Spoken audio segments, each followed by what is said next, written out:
কয়েকটা কাজ আমি বলি। প্রথম কাজ হচ্ছে নিয়াত করতে হবে যে এই রমাজানটাতে আমি আমার সমস্ত গুনাহ মাফ করানোর চেষ্টা করব। কারণ নবী সাল্লাল্লাহু আলাইহি ওয়াসাল্লাম বলেছেন, সেই ব্যক্তির জন্য ধ্বংস যে ব্যক্তি রমজান মাসকে পেয়েছে কিন্তু তার গুনাহ মাফ করাতে পারেনি। কে জানে এটা আমাদের শেষ রমাদান হতে পারে।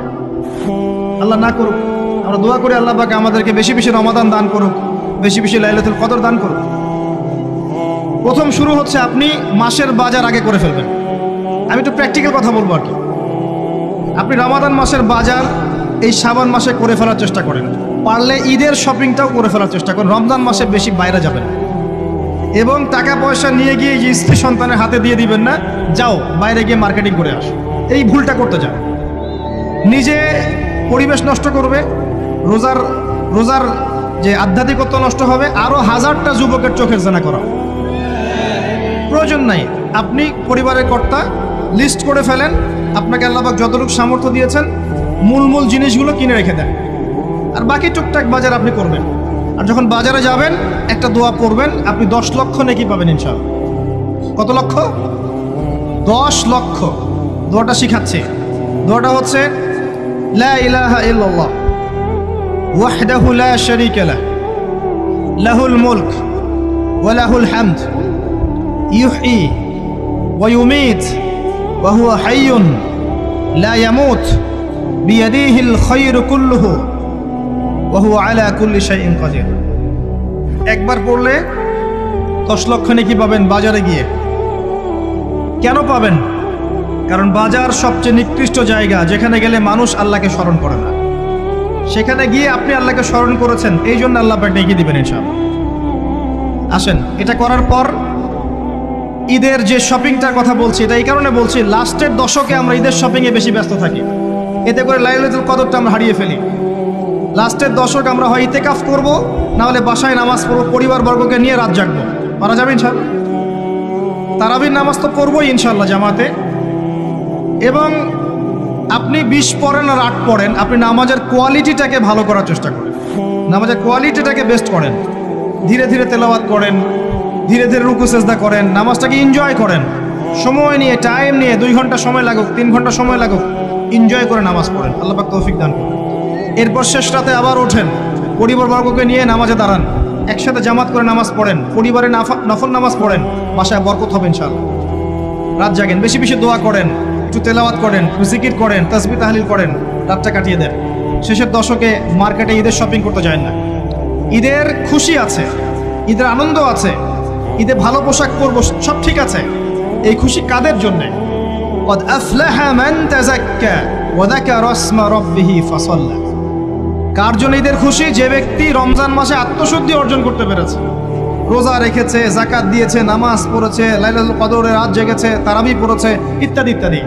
এই ব্যক্তি আত্মশুদ্ধি অর্জন করেছে, এই ব্যক্তির জন্য ঈদের খুশি।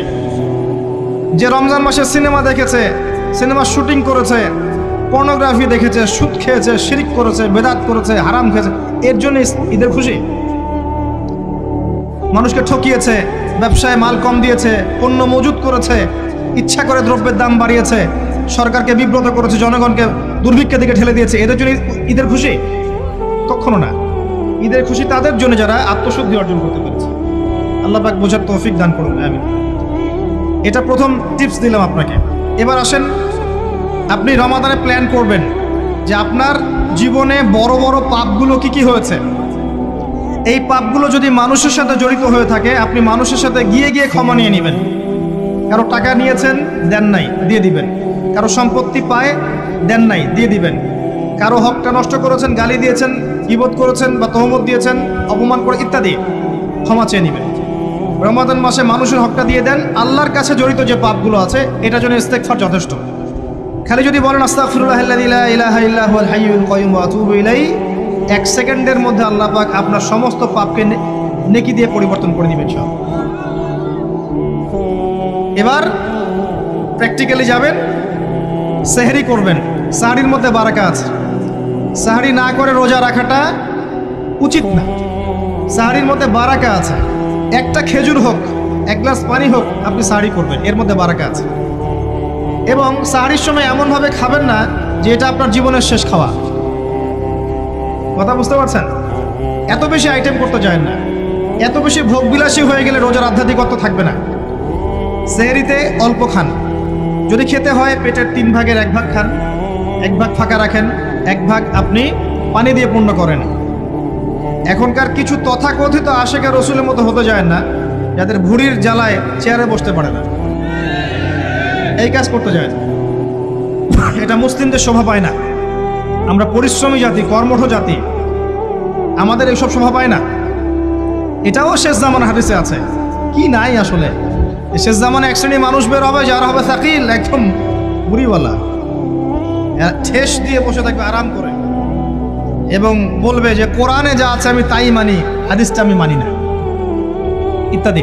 আসেন, সাহরির পরে রোজা রেখেছেন, 5 ওয়াক্ত নামাজ জামাতে পড়ার চেষ্টা করেন। খুব সিম্পল জিনিস, খুব বেশি কিছুর দরকার নেই আমাদের। 5 ওয়াক্ত নামাজ আপনি জামাতে পড়ার চেষ্টা করেন। বাসার থেকে ওযু করে বের হবেন, প্রত্যেক পদক্ষেপ হাঁটবেন, আপনার একটা স্টেপে একটা করে গুনাহ মাফ হবে, একটা নেকি লেখা হবে, মর্যাদা বাড়িয়ে দেওয়া হবে। একে 10 দিয়ে গুণ করা হবে, রমজান মাসে আরো 70 দিয়ে গুণ করা হবে ইনশাআল্লাহ। ফজরের নামাজটা জামাতে পড়লেন, নামাজটা জামাতে পড়ার পর আপনি বসে থাকবেন, কিছু সময় জিকির আজগার তাসবিহ তাহলিল করবেন।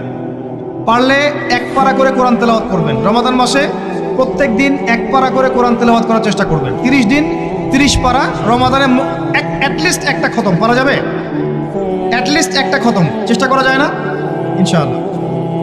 ফজরের নামাজ হয়ে গেছে, আপনি কোরআন তেলাওয়াত করেন। 1 পারা পড়তে সময় লাগবে আধা ঘন্টা, 40 মিনিট, কারো 1 ঘন্টা। এরপর সূর্য উঠে যাবে, উঠে গেলে পরে আপনি 2 রাকাত ইশরাকের নামাজ পড়বেন, নামাজটা পড়ে বাসায় যাবেন। আল্লাহর নবী বলছেন সাল্লাল্লাহু আলাইহি ওয়াসাল্লাম, আপনার আমল নামায় একটা কবুল হজ, একটা কবুল ওমরার নেকি লেখা হবে ইনশাআল্লাহ। এবার রেস্ট করেন, বাসায় গিয়ে রেস্ট করেন। যখন ঘুমাবেন তখন ঘুমের সুন্নাহগুলো আদায় করেন। সূরা ফালাক নাস ইখলাস পড়েন, ফু দেন, দিয়ে গা মাসাহ করেন, আয়াতুল কুরসি পড়ে ঘুমান, ঘুমের দোয়া পড়ে ঘুমান, ঘুমটাও নেকি হবে ইনশাআল্লাহ। এরপর হয়তো আপনি কাজে যাবেন, চাকরিতে যাবেন, বা ব্যবসায় যাবেন, বা আপনি শিক্ষাক্ষেত্রে যাবেন, ইত্যাদি ইত্যাদি। যে ক্ষেত্রেই যান না কেন আপনি মনে রাখবেন আপনি রোজাদার। যে ক্ষেত্রেই যান আপনি মনে রাখবেন আপনি রোজাদার। আমি কারোর সাথে এখন ঝগড়া করতে পারবো না, কারোর সাথে এখন মারামারি করতে পারবো না, আমি কারো গীবত করতে পারবো না, আমি মিথ্যা বলতে পারবো না, আমি মাপে কম দিতে পারবো না, আমি জনগণকে ঠকাতে পারবো না, আমি রোজাদার। এটা মনে রাখবেন। এটা মনে রাখলে পরে দেখবেন ইনশাআল্লাহ তাআলা আপনি আল্লাহকে পাচ্ছেন, আল্লাহর মারিফত পাচ্ছেন। খাচ্ছি না, আল্লাহর ভয় না। পানি পান করছি না, স্ত্রী সহবাস করছি না, কার ভয়ে? আল্লাহর ভয় না। এত কঠিন কাজ করার পরেও রোজার নেকি পাওয়া যাবে না যদি রোজা রাখা অবস্থায় আমি মিথ্যা বলি, মাপে কম দেই, গীবত করি, সুদ খাই, জেনা করি, ইত্যাদি। নবী সাল্লাল্লাহু আলাইহি ওয়াসাল্লাম বলেছেন, সেই ব্যক্তির পানাহার ছেড়ে দেয় আল্লাহর কিচ্ছু যায় আসে না, যে ব্যক্তি রোজা রেখে অশ্লীল কাজ করেছে। মা বোনদেরকেও বলবো, রোজা রেখে যদি বেপরদায় চলেন রোজার কোনো দাম নাই। রোজা রেখেও যদি এমন কাপড় পরে চলেন যেই কাপড় পরা না পরে একই কথা, ঢাকা শহরের ফ্যামিনিস্ট মেয়েদের মতো জিন্স আর গেঞ্জি পরে ঘোরেন, রোজা রাখা না রাখা পরে একই কথা। এটা রোজা হয়নি, উপবাস হয়েছে, উপবাস। ইকোনমিক সেকশন আমরা যারা আছি, আমরা যদি রোজা রেখেও সুদ খাই, আমার রোজা রাখা না রাখা আল্লাহর কিচ্ছু যায় আসে না। আমরা ধর্মীয় ক্ষেত্রে যারা আছি, জানা অনুযায়ী আমল যদি না করি, দিনকে দুনিয়ার স্বার্থে ব্যবহার করি, আমাদের রোজা রাখা না রাখায় কিছু যায় আসে না। আমরা যদি মিথ্যা বলি, অন্যের গীবত করি, অশ্লীল কাজ করি, গার্লফ্রেন্ডের সাথে সময় কাটাই, ওর সাথে কফি খেতে যাই, ডেটিং করতে যাই, এই যে ফেসবুকের মাধ্যমে চ্যাটিংয়ে প্রেম করি, ইউটিউবে অশ্লীল ভিডিও দেখি, পর্নোগ্রাফি দেখি, ইত্যাদি ইত্যাদি, এইসব রোজা রাখা না রাখা আল্লাহর কিচ্ছু যায় আসে না। আমি হাত জোর করে মিনতি করছি ভাই, খাওয়া পান করা, স্ত্রী সহবাস ছেড়ে দেওয়ার নাম রোজা নয়, এটার নাম রোজা নয়, এটা একটা অংশ রোজার মাত্র। রোজা রেখে আল্লাহর যাবতীয় হারাম ত্যাগ করলে পরে রোজা হবে ইনশাআল্লাহ। এই কাজগুলো করার চেষ্টা করি, আল্লাহ পাক তৌফিক দান করুন। রোজা রাখা অবস্থায় আপনি বেশি বেশি জিকির করবেন। কি করবেন? সুবহানাল্লাহ পড়বেন, আলহামদুলিল্লাহ পড়বেন, আল্লাহু আকবার পড়বেন, লা ইলাহা ইল্লাল্লাহ পড়বেন, লা হাওলা ওয়ালা কুওয়াতা ইল্লা বিল্লাহ পড়বেন হাসবি আল্লাহ ওয়া নি'মাল ওয়াকিল, সুবহানাল্লাহি ওয়া বিহামদিহি, সুবহানাল্লাহিল আযীম, সুবহানাল্লাহিল আযীম ওয়া বিহামদিহি পড়বেন আস্তাগফিরুল্লাহ ওয়া আতুবু ইলাইহি, আস্তাগফিরুল্লাহ ওয়া আতুবু ইলাইহি, পড়বেন লা ইলাহা ইল্লাল্লাহ ওয়াহদাহু লা শারীকা লাহু লাহুল মুলকু ওয়া লাহুল হামদু ওয়া হুয়া আলা কুল্লি শাইইন কাদির। পারা যাবে না ইনশাআল্লাহ? বেশি বেশি পড়বেন। আরেকটা কাজ করবেন, প্রতিটা কাজ নবী সাল্লাল্লাহু আলাইহি ওয়াসাল্লামের সুন্নাহ মাফিক করার চেষ্টা করবেন। সুন্নাহ মাফিক, খাচ্ছেন তার সুন্নাহ মাফিক, টয়লেট করছেন তার সুন্নাহ মাফিক, ঘুমাচ্ছেন তার সুন্নাহ মাফিক। সুন্নাহর বইগুলো আছে না বাজারে, কিনে নেবেন, কিনে নিয়ে দেখবেন প্রতিটা কাজ কিভাবে করলে সুন্নাহ হবে। এই কাজগুলো করতে গিয়ে আপনাকে গভর্নমেন্ট বাধা দিবে, বিশ্বের পরাশক্তিরা বাধা দিবে, আপনাকে কি কেউ পিটাবে এগুলো করলে, জেল খাটাবে? এগুলো আমাদের ব্যক্তি স্বার্থের ব্যাপার, ইচ্ছা করলেই করা যায়। এই ইচ্ছাটা আল্লাহ পাক আমাদের অন্তরে জাগ্রত করুন, আমিন। একটা কাজের কথা বলবো, নর্মালি আমরা ফরজগুলোতে বেশি ফোকাস করি, ফরজ ওয়াজিবে। রমজান মাসে সুন্নত মোস্তাহাবেও ফোকাস করতে হবে। রমাদানে একটা নফল আপনাকে ফরজের নেকি দিয়ে দিবে ইনশাল্লাহ, রমাদান একটা সুন্নাহ আপনাকে ফরজের নেকি দিবে ইনশাল্লাহ। তো রমজান মাসে শুধু ফরজ নয়, একটু সুন্নাহ সালাতগুলো, নফল সালাতগুলো একটু বেশি বেশি পড়ার চেষ্টা করি, আল্লাহ পাক তৌফিক দেন। স্পেশালি একটা কাজ করার চেষ্টা করতে পারি, ওযু যখন ভেঙে যায়, টয়লেট করলেন ওযু ভেঙে গেল, সাথে সাথে হালকা করে ওযু করে ফেলার চেষ্টা করেন, সবসময় পবিত্র থাকার চেষ্টা করেন। বেলাল আল হাবাশী নাম শুনেছেন? রাদিয়াল্লাহু আনহু। নবী সাল্লাল্লাহু আলাইহি ওয়াসাল্লাম বলছেন, আমি যখনই জান্নাতে গিয়েছি বেলাল তোমার পায়ের শব্দ শুনেছি। সুবহানাল্লাহ। যেই বেলালকে উত্তপ্ত মরুভূমিতে শুইয়ে নির্যাতন করা হচ্ছে, সেই বেলাল বলছেন আহাদুন আহাদ। সেই বেলাল রাদিয়াল্লাহু আনহুর নামে শানে সূরা নাজিল হচ্ছে কুল হুয়াল্লাহু আহাদ। ওই বেলাল রাদিয়াল্লাহু আনহুকে নবী সাল্লাল্লাহু আলাইহি ওয়াসাল্লাম বলছেন, যখনই জান্নাতে যাই তোমার পায়ের আওয়াজ শুনি, তুমি কি এমন আমল করো যার কারণে এই মর্যাদা তোমার? বেলাল রাদিয়াল্লাহু আনহু বলছেন, আমি তো স্পেশাল তেমন কোনো আমল করি না, আপনারা যা করেন আমিও তাই করি, তবে আমার যখনই ওযু ভেঙে যায় আমি ওযু করি, আর আমি ওই ওযু দিয়ে 2 রাকাত নামাজ পড়ি। এটাকে তাহিয়াতুল ওযুর নামাজ বলে। রমজান মাসে করার চেষ্টা করি, আল্লাহ পাক তৌফিক দান করুন। আমরা অনেকে মসজিদে যাই, ধাপ করে বসে পড়ি, করি না এই কাজটা? মসজিদে গিয়েছি, ধাপ করে আগে বসে পড়ি। মসজিদে গিয়ে 2 রাকাত নামাজ পড়ে বসা সুন্নত। মিনিমাম 2 রাকাত নামাজ পড়ে বসলে আপনি তাহিয়াতুল মসজিদের নেকি অর্জন করলেন, মসজিদের হকটা আদায় করলেন। ওই জায়গা আপনার জন্য সেজদার সাক্ষী থাকলো, কিয়ামতের মাঠে আপনার পক্ষে সাক্ষী দিবেন ইনশাআল্লাহ। এই সুন্নাহগুলো আমরা চর্চা করার চেষ্টা করি রমজান মাসে। রমজান মাসে দাড়িটা ছেড়ে দেন, দাড়িটা ছেড়ে দেন। এটা একমাত্র ভিজিবল সুন্নাত, দৃশ্যমান সুন্নাত, যেটা আপনার সাথে কবরে যাবে। যখন কাফন দেয়া হবে তখন দেখা যাবে না আমার সাথে আর কোন কোন সুন্নাহ আছে, এই একটা সুন্নতই দেখা যাবে আমার সাথে কবরে যাচ্ছে। কথা কি বুঝতে পারছেন? আর এটাকে আমরা এখন যত পারি মেয়ে হওয়ার চেষ্টা করছি। নবীজি বলেছিলেন শেষ জামানায় ছেলেরা মেয়েদের পোশাক পরবে আর মেয়েরা ছেলেদের পোশাক পরবে। দেখবেন মেয়েরা এখন ফর্মাল পোশাক পরছে, জিন্সের গেঞ্জি পরে ঘুরছে, আর ছেলেরা ক্লিন শেভড। ছেলেরা মেয়েদের মতো গাল বানাচ্ছে। আর কোন সাইনের জন্য অপেক্ষা করছেন? নবীজি বলেছিলেন উঁচু উঁচু বিল্ডিং নির্মাণের প্রতিযোগিতা করা হবে। একবার এয়ারে ঢাকার কাছাকাছি আসবেন, এয়ারে তো সফর করেছেন আপনারা অনেকেই, যখন এয়ার ফ্লাই করে টেক অফ করে বা ল্যান্ড করে তখন ঢাকার কাছাকাছি, তখন উপর থেকে আপনি ঢাকাকে দেখবেন। কেন বলেছি this is the city of Akhiruzzaman? কেন বলেছি? নবীজি বলেছেন কিয়ামতের 2টা মেজর সাইন, 2টার মধ্যে একটা হচ্ছে আনতারাল হুফাতাল উরাতাল আলাতা রিয়াশা ইয়াতাতাওয়ালুনা ফিল বুনিয়ান। যখন সমাজের দরিদ্র শ্রেণীর মানুষেরা, যাদের পায়ে স্যান্ডেল ছিল না, গায়ে কাপড় ছিল না, এরা উঁচু উঁচু বিল্ডিং নির্মাণের প্রতিযোগিতা করতে থাকবে, ফান্তাজিরিস সাআহ, তখন কিয়ামতের অপেক্ষা করতে থাকবে। আজকে থেকে 100 বছর আগে ছিল এগুলা? 200 বছর আগে ছিল? সুবহানাল্লাহ। আর কোন সাইনের জন্য অপেক্ষা করছেন? তিনি বলেছেন শেষ জামানায় women will dressed but still they will be naked.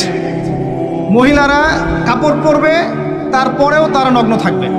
আপনি ঢাকার শপিং মলে যান, আপনি দেখেন। আর কোন সাইনের জন্য অপেক্ষা করছেন? শুধু ঢাকা কেন, গ্রামগঞ্জে ছড়িয়ে পড়েছে এগুলো, এখন গ্রামেও ছড়িয়ে পড়েছে। গ্রামে আরো বেশি দেখা গেছে মাশাআল্লাহ। গ্রামে গিয়ে আমরা হতভাগ, সুবহানাল্লাহ। গ্রামের মেয়েগুলা, গ্রামের মেয়ে ঢাকা শহরের মেয়েকে পার করে ফেলেছে। বাদ দেন, ওদিকে না যাই, ডিফারেন্ট টপিক। আমরা রমাদান মাসের সুন্নাহগুলো আমল করার চেষ্টা করি। তাহিয়াতুল মসজিদ আমল করার চেষ্টা করেন, তাহিয়াতুল ওযু আমল করার চেষ্টা করেন, বেশি বেশি জিকির করেন। এবার আসেন রমাদানে জাকাত হিসাব করবেন। জাকাত, আপনার জাকাত হিসাব করেন, কত টাকা জাকাত এসেছে। জাকাতের হিসাব জানেন তো? হ্যাঁ, 7.5 ভরি স্বর্ণ, রৌপ্য কত? 52.5 তোলা। আপনার এই চাষাবাদের ওসর আসে, ব্যবসায়িক পণ্য থাকলে, সঞ্চিত সম্পদ থাকলে সব কিছু হিসাব করে মুফতি সাহেব আছেন, কওমি মাদ্রাসার আলেমদের কাছে যাবেন, জাকাতের ক্যালকুলেশন করে নেবেন যে আমার এত টাকা জাকাত এসেছে। এভাবে জাকাতটা রমজান মাসে দিয়ে দেওয়ার চেষ্টা করেন। জাকাত যদি আমরা না দেই, একটা শাস্তি শুনে রাখেন, আল্লাহ পাক এই সম্পদগুলোকে একত্রিত করে গলাবেন, গলিয়ে কপালে, গালে আর এই যে পিঠে লেপটে দিবেন, বলেন নাউজুবিল্লাহ। এবং এটা একটা সাপের আকৃতি ধারণ করবে, সাপ গলায় পেঁচানো থাকবে, কপালে দংশন করতে থাকবে, বলবে আমি তোমার মাল 7 ভাগ কর, আমি তোমার মাল 7 ভাগ কর। কবর এটা হবে, আমরা চোখে না দেখলেও ওটা সত্য। নবীজি দেখে এসেছে মেরাজের রাতে এগুলা। এরপরে জাকাতের একটা সুবিধা আছে, এটা আমরা বুঝাতে পারি না। জাকাত ইসলামিক ইকোনমিক্সের বেইস। জাকাত ধনীর সম্পদে গরিবের হক। যে গরিবের কাছে টাকা পয়সা নাই, আপনার টাকা ওর হাতে চলে যাবে, ও খেয়ে পরে বাঁচতে পারবে, এটাই জাকাত। বুঝতে পারছি? জাকাতটা না দেন, ও আস্তে আস্তে আস্তে আস্তে আরো দরিদ্র হতে থাকবে। এর উপর আবার সুদ আছে, আবার পেপার মানিও আছে। জাকাতগুলো দিয়ে দেন, আল্লাহর ওয়াস্তে জাকাত দিয়ে। অনেক মুসলিম আছে আমরা নামাজ পড়ি, জাকাত দেই না। অনেক মুসলিম আছে জাকাত দেয় না, নামাজ পড়ে। জাকাত অস্বীকারীদের বিরুদ্ধে আবু বকর সিদ্দিক রাদিয়াল্লাহু আনহু যুদ্ধ করেছিলেন। এজ এ আমির, রাষ্ট্রের পক্ষ থেকে যুদ্ধ করেছিলেন। আল্লাহ পাক আমাদেরকে জাকাত আদায় করার তৌফিক দান করুন। ফসল থাকলে ফসল, এর ওসর আসবে, ওসর এটা দিয়ে দিবেন। সেচের পানিতে হলে এক হিসাব, আর আপনার বৃষ্টির পানিতে হলে এক হিসাব। রমজান মাসে বেশি বেশি দান সাদাকা করবেন, বেশি বেশি মানুষকে দান সাদাকা করেন। পণ্যের দাম কমিয়ে দেন, মানুষকে সাদাকা করেন। প্রত্যেকটা দিন 10 টাকা, 20 টাকা, 100 টাকা সাদাকা করতে চেষ্টা করেন। এক একটা সাদাকা 70 গুণ বেড়ে যাবে ইনশাআল্লাহ। আমি আরেকটা নাসিহা করব, রমজান মাসে বেশি থেকে বেশি মানুষকে খাওয়ান, বেশি বেশি খাওয়ান, ইফতার করান। আমি বলি মসজিদগুলোতে প্রত্যেক দিন আসর থেকে মাগরিব পর্যন্ত দিনের কথাবার্তা আলোচনা করেন, তালিম করেন। আপনাদের কাছে বই আছে, মুনতাকা হাদিস আছে, ফয়জুল কালাম বই আছে, রিয়াদুস সালেহিন বই আছে, মেশকাত আছে, আলেম আছেন, ইমাম সাহেব আছেন। একটা বিশেষ বিষয় নিয়ে আলোচনা শুরু করেন, মাগরিব পর্যন্ত আলোচনা চলবে, সবাই মিলে ইফতার করেন। একটা ইসলামিক পরিবেশ গড়ে তোলেন, মানুষকে ইফতার করেন, বেশি বেশি ইফতার করেন। আপনার সামর্থ্য থাকলে, সামাজিক যদি পদমর্যাদা থাকে, সমাজের মানুষকে আপনি ইফতার করান, ইফতার পার্টি করে, ইফতার অ্যারেঞ্জমেন্ট করেন। পার্টি বলা ঠিক না, আসলে ইফতার মাহফিল বলতে পারি আমরা। ইফতার মাহফিল করেন বেশি বেশি, মানুষকে ইফতার। একজন ব্যক্তিকে ইফতার করালে ওই ব্যক্তির রোজার নেকি আপনি পেয়ে যাবেন ইনশাআল্লাহ। প্রজেক্ট করেন, ইফতারের প্রজেক্ট করেন, মানুষের টাকাগুলো নেন, সংগ্রহ করে গরিবদের মাঝে ইফতার বিলিয়ে দেন। 2টা পদ্ধতি হতে পারে, আমি নিজেও করবো ইনশাআল্লাহ তাআলা। 2টো পদ্ধতি হতে পারে, ডেইলি বেসিসে ইফতার দিতে পারেন, অথবা মাসের বাজার করে দেন। এক মাসে কি কি লাগে, কতটুকু চাল, বুট, ডাল লাগে লিস্ট করেন, করে একটা ফ্যামিলিতে একটা প্যাকেট পাঠিয়ে দেন। দেখবেন পুরো ফ্যামিলি ইনশাআল্লাহ তাআলা রমজান মাসটা খেয়ে পরে বাঁচতে পারবে। এগুলো আমরা না করলে কারা করবো? অমুসলিমরা করবে। অমুসলিমরা করে করেই তো সবাইকে খ্রিস্টান বানাচ্ছে। কোথায় আছেন আপনি? সমাজ সেবা করে করে তো মানুষের ঈমান আমল হরণ করে ফেলছে, আর আমরা সমাজ সেবা করতে চাচ্ছি না। জি, আমরা গরিব মানুষের পাশে দাঁড়াচ্ছি না, ওরা গিয়ে দাঁড়াচ্ছে। দেখবেন মানুষ বলছে হ্যাঁ এই ধর্মটা ভালোই, আমি খ্রিস্টান হয়ে যাই। কত মানুষ যে খ্রিস্টান হয়ে যাচ্ছে আপনি জানেন?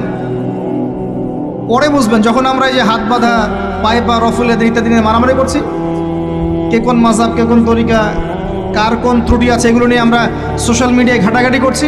এই সময়গুলোর মধ্যে এগুলো অনেক এগিয়ে গেছে। এরা আরও এসব এই খোরমা জিলাপি নিয়ে মারামারি করতে থাক, দেখবেন আস্তে আস্তে আস্তে আস্তে কোন দিকে চলে যায় পরিস্থিতি। গলার মধ্যে দড়ি দিয়ে ফাঁস লাগানো হয়ে গেছে, খালি টানা বাকি আছে। আরে এখন ঝগড়া করে বেড়াচ্ছে কোন আলেমের কোন সমস্যা। লাহুম কুলুবুন লা ইয়াফকাহুনা বিহা, আল্লাহ পাক বলেছেন সূরা আরাফ 179। রমজান মাসে বেশি বেশি ইফতার করান, বেশি বেশি দান সাদাকা করেন। আর একটা কাজ বলে আমি শেষ করছি, রমজান মাসে পরিবারকে সময় দেন। পরিবারকে সময় দেন, পরিবারের হক আছে আমাদের উপরে। স্ত্রীকে সময় দেন, স্বামীকে সময় দেন, একসাথে ইফতার বানান। একটা পরিবেশ, একটা আনন্দ, একটা উৎসবের আমেজ যেন বিরাজ করে। ছোট ছোট বাচ্চাদেরকে রোজা রাখতে উৎসাহিত করেন, সবাই একসাথে বসে একটা বড় প্লেটে ইফতার করেন। বাচ্চারা যখন বড় হবে তখন বলবে, ছোটবেলায় আমরা বাবা মার সাথে এভাবে ইফতার করেছি, সংস্কৃতি লালন করেছি। পারিবারিক হৃদ্যতা চলে আসেন, প্রতিবেশীকে ইফতার পাঠান, প্রতিবেশীকে ইফতার হাদিয়ে দেন, মসজিদে একসাথে ইফতার করেন। তারপর রাতের বেলা তাহাজ্জুদে দাঁড়ান, তারাবিতে দাঁড়ান, তারাবির নামাজে ধীর স্থিরভাবে কেরাত করে। ইমাম যাকে নিযুক্ত করবেন তাকে সুললিত কণ্ঠে কোরআন তেলাওয়াত করতে বলবেন, ধীর স্থিরভাবে, তাকে প্রেশার দিবেন না। তার দায়িত্ব নিয়ে নেন। ইমাম হাফেজদের পুরো মাসের দায়িত্ব নেন, তার পরিবারের দায়িত্ব নেন। একটা সম্মানজনক হাদিয়ার ব্যবস্থা করে দিবেন, যাতে করে তারা নিশ্চিন্তে থাকে পুরো মাস, তাকে অন্যদিকে ফোকাস করতে না হয়। অন্য কান্ট্রিতে যখন কোনো সায়েন্টিস্ট থাকে, তার পরিবারের দায়িত্ব পুরো রাষ্ট্র নিয়ে নেয়, সে ঠান্ডা মাথায় গেলে গবেষণা করবে। একই প্রসেস, আপনি আলেম ওলামা ইমাম হাফেজদের দায়িত্ব নিয়ে নেন, তার পরিবারের দায়িত্ব নিয়ে নেন। বা হুজুর আপনি আপনার কাজ করেন, আমরা আপনার পরিবার দেখছি। তাকে আপনি কোরআন তেলাওয়াত করতে দেন, কোরআন হিফজ করবে, মানুষকে কোরআন শেখাবে, তারাবির নামাজ পড়বে, ইমামতি করবে, মানুষকে দার্স দিবে, খুতবা দিবে। আসেন, যে মেজর পয়েন্টটা বাকি আছে সেটা বলি। তার আগে এটাও বলি যে ইফতার করার সময় বেশি খাবেন না। যদি আপনি বেশি খান তাহলে আপনি তারাবির নামাজে দাঁড়াতে পারবেন না। আর একটা মেজর কথা, এটা লাস্ট পয়েন্ট, সেটা হচ্ছে এই মাসে কি নাজিল হয়েছে ভাই, কোন কারণে এই মাসটা সম্মানিত। এই মাসে আল্লাহর কিতাবকে সময় দিতে হবে, এই কিতাবকে সময় দিতে হবে। আল্লাহ রাব্বুল আলামিন বলেছেন এই কিতাবের মধ্যে সব কিছুর সমাধান আছে। আল্লাহ পাক বলেছেন এই কিতাবে কোনো সন্দেহ নাই। আল্লাহ পাক বলেছেন এই কিতাব আমাদের জন্য সুসংবাদ এবং শেফা, আরোগ্য, রহমা। এখন একটু বসেন, একটু সময় নেন। এই কিতাব প্রথমত আপনাকে তিলাওয়াত করা শিখতে হবে। রমজান মাস আসার আগেই আপনি তিলাওয়াত করা শিখে ফেলেন। যদি না জানেন, রমজান মাসে পুরো 1 মাস তাজবিদ শিখবেন স্থানীয় ইমামের কাছে। পারবেন না? 1 মাসের মধ্যে কোরআন তেলাওয়াত শেখা সম্ভব, 1 মাসে শেখা সম্ভব। বলছিলাম রমাদান মাস এবং লাইলাতুল কদরকে সম্মানিত করা হয়েছে একটা কারণেই, কারণ এই মাসে এই রাতে আল কোরআন নাজিল করা হয়েছে। এটাই কারণ। কোরআন কখন নাজিল হলো? যখন সমাজে সুদ আছে, মদ আছে, জেনা আছে, ব্যভিচার আছে, শিরক আছে, এরকম সমাজে প্রথম কি নাজিল হলো? পড়ো।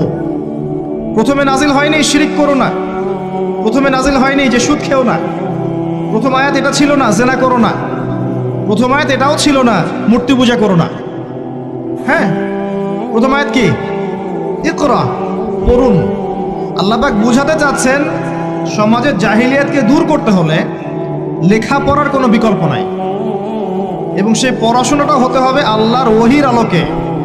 যে ওহিটা আল্লাহ পাক নাজিল করেছেন এর বেসিসে আপনাকে পড়াশোনা করতে হবে। এই জ্ঞানটা দিয়ে আপনি সমাজ সংস্কার করতে পারবেন ইনশাআল্লাহ তাআলা। এর সাথে উপকারী জ্ঞানগুলো কি নিব না? অবশ্যই নিব।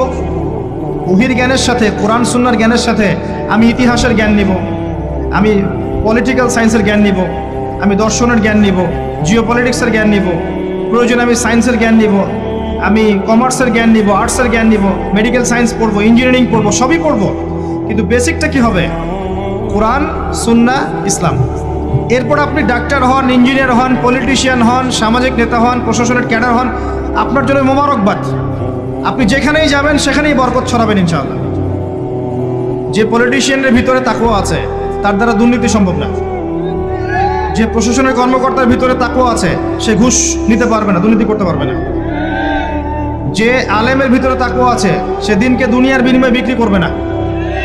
যে ডক্টরের ভিতরে তাকওয়া আছে সে ডাক্তার হবে, কসাই হবে না। যে ইঞ্জিনিয়ারের ভিতরে তাকওয়া আছে সে দেখবেন সত্যিকারের প্রকৌশলী হবে, সে কিন্তু চোর হবে না। ভিতরটা চেঞ্জ করতে হবে, ভিতরটা, এর নাম তাকওয়া। ভিতরটা চেঞ্জ করবে একটা জিনিস, আল্লাহর ওহী, কোরআন এবং সুন্নাহ, ইসলাম। এটা আপনার ভিতরকে পরিবর্তন করবে।